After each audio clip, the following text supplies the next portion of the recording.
শফি ভাই,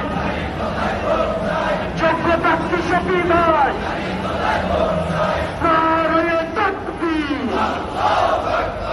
এই উন্নয়নের প্রতীক আছে, 11 আসনের প্রতীক আছে, ইনসাফের প্রতীক আছে। আরে কোন সে প্রতীক? সবাই মিলে আরেকটু খান, তালে তালে তাল মিলিয়ে, হাতে তালি, মুখে তালি, আমরা সবাই